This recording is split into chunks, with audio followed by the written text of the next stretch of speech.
Assalamualaikum warahmatullahi wabarakatuh. Jumpa kembali bersama saya Adi di channel Ngulik Sejarah.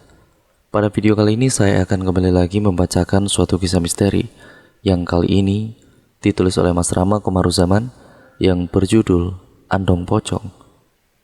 Jadi ceritanya bagaimana? Kita langsung saja menuju ke ceritanya ya teman-teman. Daripada kita lama-lama, daripada kita penasaran bagaimana ceritanya nih. Nah, persiapkan diri kalian karena ceritanya akan segera saya mulai. Persiapkan diri kalian baik-baik ya teman-teman.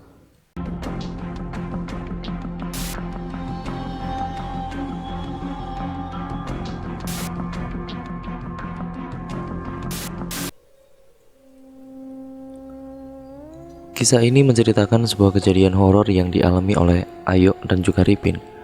Kejadian itu mereka alami tatkala hendak berwisata di pantai selatan. Pen, ayo pen mangkat saiki wae pen. Ben sesuk pas matahari terbit awake dhewe iki wis tekan segara. Iki aku ono tendone. Pen, ayo berangkat sekarang aja pen. Biar besok saat matahari terbit kita udah sampai di pantai.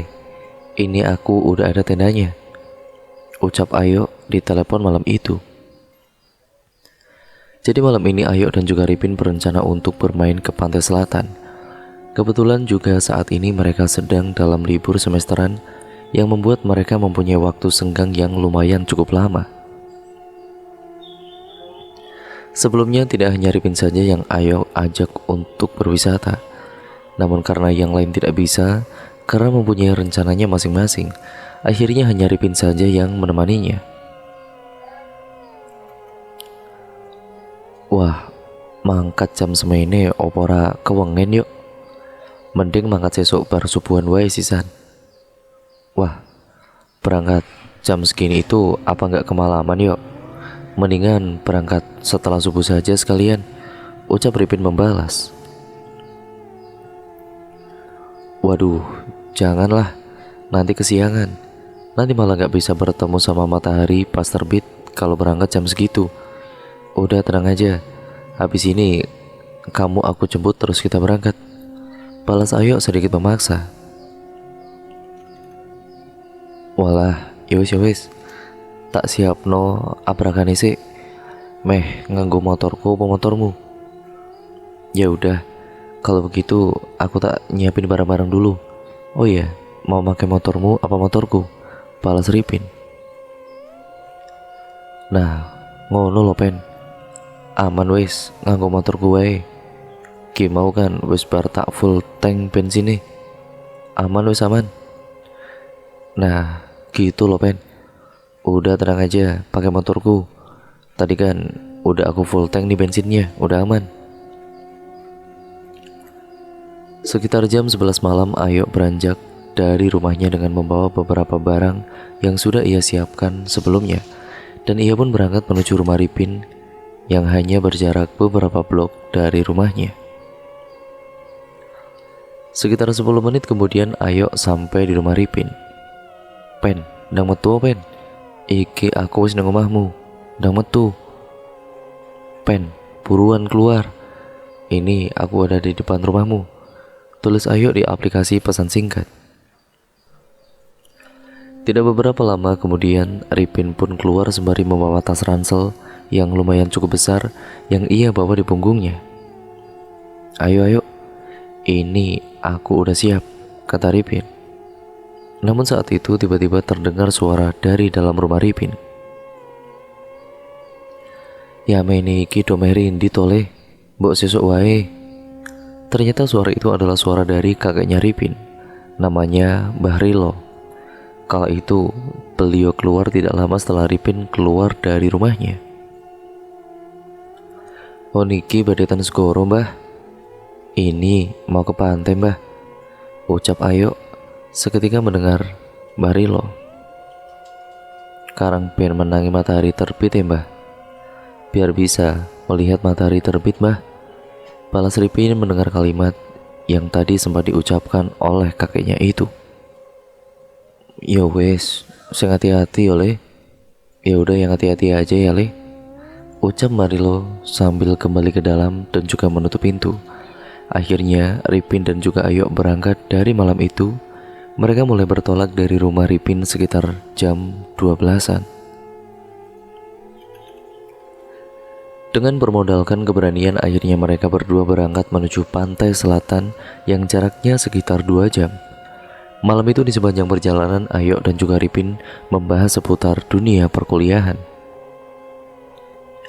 Namun di saat sudah memasuki perbatasan kota, tiba-tiba ban motor Ayok ini mogok dan memaksa mereka harus menepi.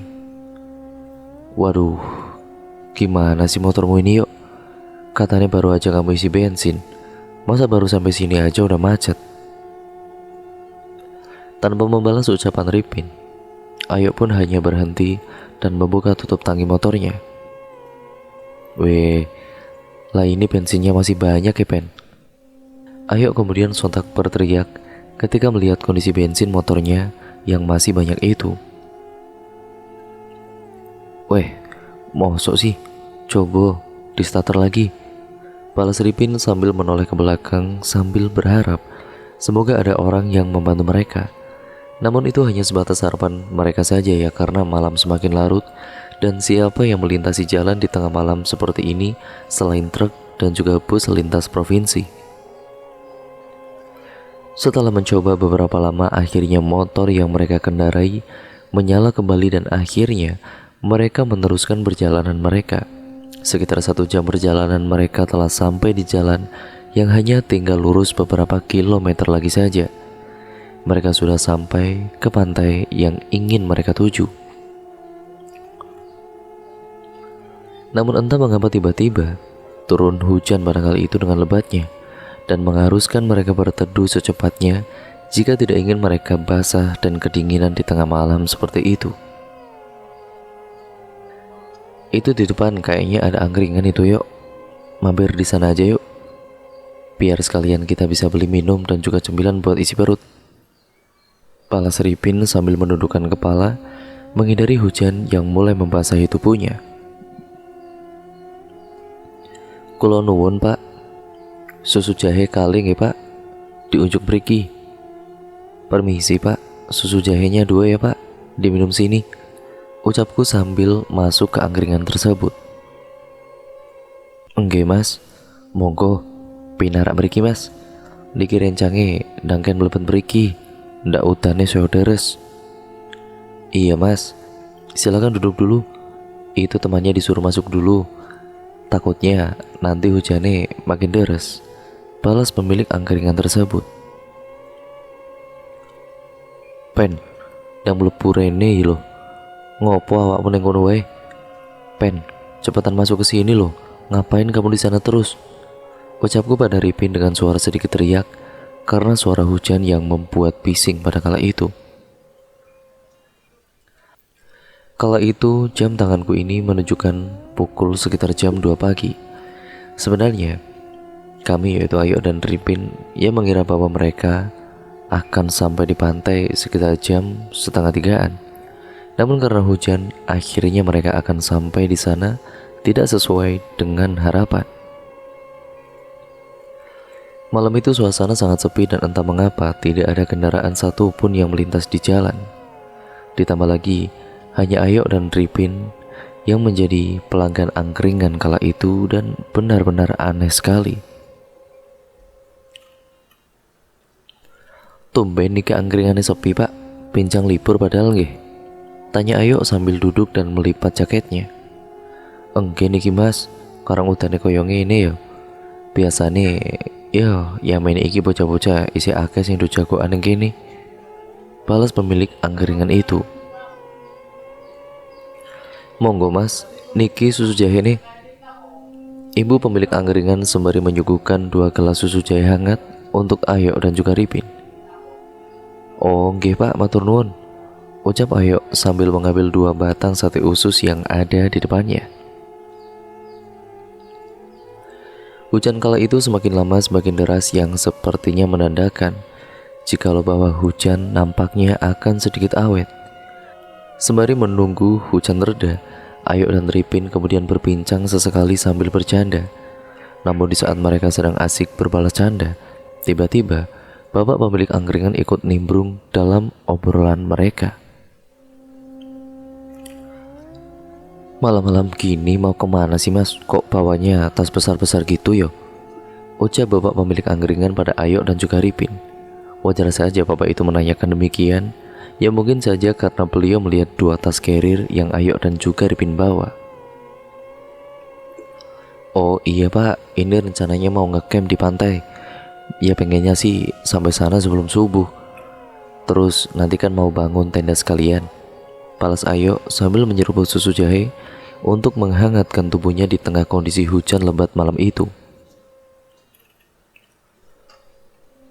"Oh tapi emangnya mas iku yo bukan warga kota sini yo mas. Kok bawaannya sebanyak itu?" balasnya lagi. "Ah iya pak enggih.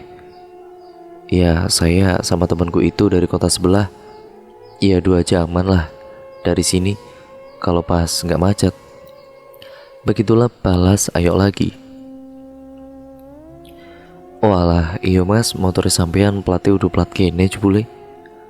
"Oh alah iya mas, motormu juga platnya bukan plat sini ternyata," ucap pemilik angkringan sambil menoleh ke arah motornya Ayo. "Enggak pak, jenengan tutulan niki biasanya tekan jam piro nggih pak? Kok ya ini durung mulai kukutan?" "Iya pak, bapak jualan itu biasanya sampai jam berapa ya pak? Kok jam segini masih belum pulang pak?" tanya Ripin. "Ya rak mesti ya mas, kadang jam 1 wis mulai, kadang yo mulai subuh.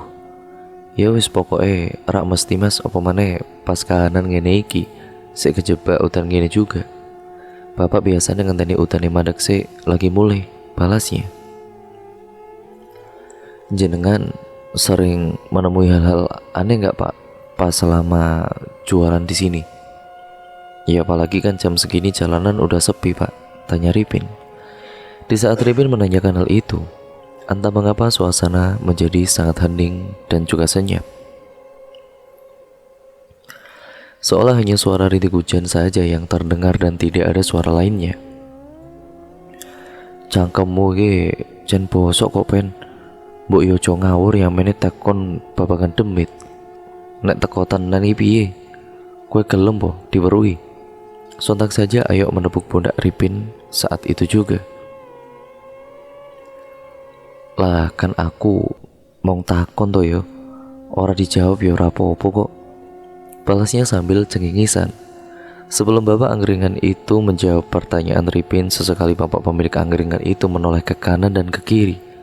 Melihat kejadian itu, Ripin menjadi curiga dan menanyakannya. "Wonten nopo ya pak? Kok kadose jenengan koyo lagi was-was ngono ya? Ada apa ya pak? Kok kayaknya bapak seperti lagi was-was gitu ya?" Jadi gini mas, kemarin belum lama di depan angkringan ini lewat kereta kencana pas waktunya jam segini. Ya paling ngarepe mangkat pasar wae kuwi pak andonge. Ning mergo wedi macet juru mangkate gasi."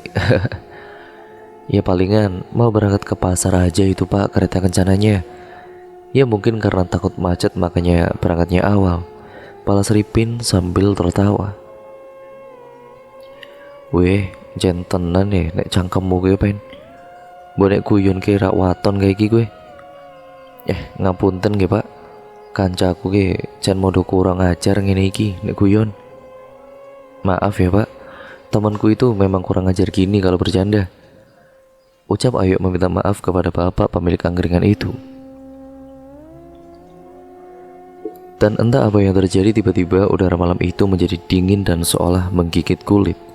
Hujan deras yang sedari tadi menjadi gerimis dalam seketika, membuat semua yang ada di angkringan itu menjadi keheranan. Suara keberincing lonceng sayup-sayup mulai terdengar pelan-pelan, dan semakin lama semakin jelas dan juga tegas. Awalnya Ayo saat itu mengira bahwa itu adalah suara dari orang yang lagi jualan sate keliling. Namun tiba-tiba, ucapan dari sang pemilik angkringan itu membuat Ayo dan Ripin seketika ketakutan. Mas, nanti kalau suara itu lewat sini jangan sesekali menghiraukannya, biarkan lewat saja," ucap lirih bapak pemilik angkringan sambil menutup tirai bambu yang sedari tadi ia biarkan terbuka lebar. Lawan tenopo ya pak? Kok teko-teko aku merinding ini yo? Ada apa ya pak? Kok tiba-tiba aku jadi merinding gini yo? Ucap Ayu sembari menyalakan rokok yang sedari tadi ia biarkan mati. Teko-teko kok mak merinding yoan aku ngene yo. Piye yo? Ono apa iki yo? Enggak nih. Kenapa ya kok tiba-tiba badanku merinding gini yo? Kira-kira ada apa ya? Sahut Ripin seketika. Saat itu tiba-tiba pemilik angkringan itu menjadi salah tingkah. Namun dari gerak-geriknya itu menjadikan Ayu semakin penasaran mengenai apa yang sebenarnya terjadi. Wonten nopo ya pak sebenarnya niki? Ada apa ya pak sebenarnya ini? Tanya Ayu. Ya ini mas yang tadi saya ceritakan. Udah pokoknya mas nanti kalau ada suara kereta kencana udah diam aja, gak usah ditanggapi, balas pemilik angkringan itu. Belum lama dari ucapan itu berhenti, tiba-tiba suara delman itu semakin keras dan keras. Ayu dan juga Ripin dengan panik langsung beranjak dari tempat duduknya dan menghampiri pemilik angkringan itu. Pak, aku tak melu nang kono ya pak, wedi aku pak. Sambil gelagapan Ayu ini beranjak dan menunduk di belakang gerobak angkringan. Oh pak, kayaknya iki gara-gara lehku ngomong ngawur mau ya pak. Iya pak, ini kayaknya gara-gara aku tadi bercandanya ngawur ya pak, bisik lirik Ripin. Dan suasana pada malam itu semakin memanas tatkala suara delman itu berhenti tepat di depan angkringan itu. Sehingga belum sempat menjawab ucapan Ayu dan juga Ripin, tiba-tiba lampu angkringan menjadi redup dan juga mati. Sesaat ketika suara delman itu berhenti. Pak, pripun iki pak? Pak, gimana ini pak? Bisik Ayu. Nggih pak, pripun iki? Kalau dereng pengen mati pak. Iya pak, aduh gimana ini pak? Ini saya belum pengen mati pak, sahut Ripin sambil berbisik pula. Bukannya jawaban pemilik angkringan itu hanya diam dan juga seolah sedang melantunkan doa-doa. Dan benar saja tidak lama setelahnya delman yang tadinya berhenti di depan angkringan pun mulai berjalan kembali. Alhamdulillah akhirnya lungo juga. Alhamdulillah akhirnya pergi yo. Yo pen, alhamdulillah. Namun bukannya bersyukur, bapak pemilik angkringan itu malah mengacungkan jarinya ke arah tiang listrik yang lampunya tengah menyala. Telo okai mas yen penasaran karo opo sing sampean kurung mau, ucap pemilik angkringan sambil menuju ke arah tiang listrik yang tidak jauh dari angkringan. Seketika saat itu juga Ayu dan Ripin menoleh ke arah di mana yang ditunjukkan oleh bapak pemilik angkringan itu. Sontak saja mereka ambruk dan tidak bisa berkata apa-apa lagi. Jadi saat itu mereka melihat sebuah kereta kencana yang lewat. Namun tidak hanya satu kuda yang menarik kereta itu, melainkan ada 6 ekor kuda yang menarik kereta kencana itu. Ayu dan Ripin sontak menjadi semakin tidak percaya lagi tatkala mereka melihat sosok yang menunggangi kereta itu bukanlah sosok berwujud manusia. Namun yang mereka lihat saat itu adalah sosok pocong dengan kain kafan bagian kepala yang sedikit terbuka. Dengan demikian sebagian dari kepala pocong itu terlihat. Kejadian itu tidak berlangsung lama, namun bagi Ayu dan Ripin tidak demikian. Bagi mereka, ya kejadian itu terjadi begitu lama dan entah mengapa pandangan mereka berdua seolah dipaksa untuk menyaksikan kejadian yang penuh dengan kengerian itu. Ketika kereta kuda itu mulai beranjak pergi, entah mengapa lampu yang ada di tiang listrik tadi menjadi mati dan lampu angkringan malah menyala kembali. Suara kemberincing lonceng dan juga suara sepatu kuda itu sayup-sayup menghilang, diiringi dengan aroma bunga yang hanya sekilas lewat. Pak jenengan wis tahu ketemu karo kuwi mau ya pak? Kok ketoke sampean tenang-tenang wae mau pak? Tanya Ayu. Oh iya pak, Ketoke sampean malah ngadeg ngejejer ora melu dodok. Saut Ripin dengan sedikit emosi. Iya mas, iku sing mau lagi pengen tak ceritake, malah sampean weruh dhewe to. Sadurunge tak omongke, bejone sampean masiku. Balasnya sambil tertawa seolah barusan tidak terjadi apa-apa. Akhirnya saat itu bapak pemilik angkringan menceritakan bahwa ini bukan kali pertama ia bertemu dengan sosok kereta kencana itu.